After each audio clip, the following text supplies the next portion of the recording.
রংপুরে নতুন বছরকে বরণে নানা আয়োজন চলছে। নগরের টাউন হল থেকে সরাসরি জানাচ্ছেন প্রতিনিধি শাহরিয়ার মিম।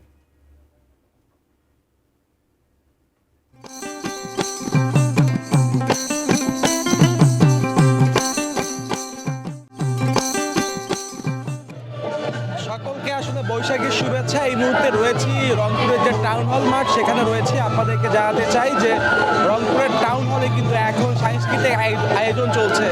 অর্থাৎ সকাল 8টা থেকে রংপুর জেলা স্কুলের যে বটতলা রয়েছে, সেখানে কিন্তু বর্ষবরণের যে শুরুর দিকে আনুষ্ঠানিকতা সেটি কিন্তু শুরু হয়েছিল।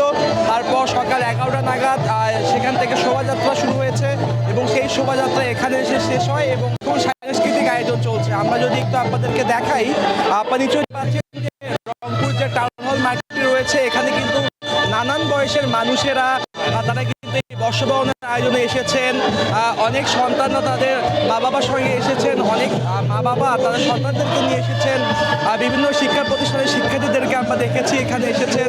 এখানে জেলা প্রশাসন এবং সাংস্কৃতিক ঐক্য জোট তাদের কিন্তু আয়োজনে মূলত আজকের এই আয়োজন। আপনারা নিশ্চয়ই দেখতে পাচ্ছেন যে এখানে কিন্তু আয়োজন চলছে। সেই আয়োজনের মধ্যে সাংস্কৃতিক যে পরিবেশনা সেটি কিন্তু এখন চলছে।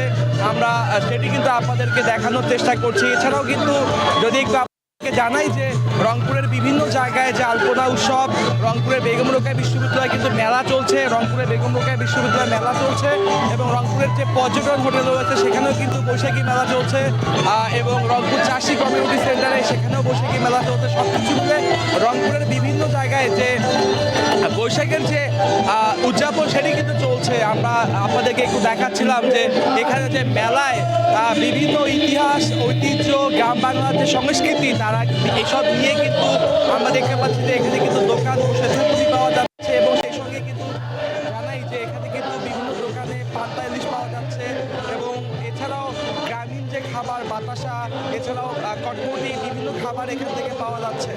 আপনাদেরকে একটি বিষয় জানাতে চাই যে আমরা দেখেছি সকাল 11টার দিকে যে রংপুর থেকে যে আসলে শোভাযাত্রাটি বের হয়েছে, সেখানে কিন্তু বিভিন্ন মোটিভ ছিল, বিশেষ করে বিভিন্ন পাখি। এছাড়াও সবকিছু মিলে রংপুর থেকে এই ছিল আমার কাছে বর্ষবরণের সর্বশেষ আকাশ।